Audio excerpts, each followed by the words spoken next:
Phalgun helper है और मुझे वेब डेवलपमेंट का कोर्स करना था, जिसके लिए मुझे एक अच्छे इंस्टीट्यूट की ज़रूरत थी।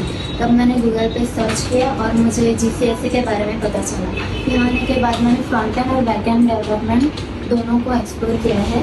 अभी मैं बैक एंड पे काम कर रही हूँ, जो कि एक POS सिस्टम है और ये सिस्टम एक ई-कॉमर्स वेबसाइट की तरह वर्क करता है, जहाँ यूज़र प्रोडक्ट देख सकते हैं, उसे कार्ट में ऐड कर सकते हैं और ऑर्डर प्लेस कर सकते हैं। यहाँ के टीचर्स बहुत ही ज़्यादा सपोर्टिव, चीयरिंग और फ्रेंडली है।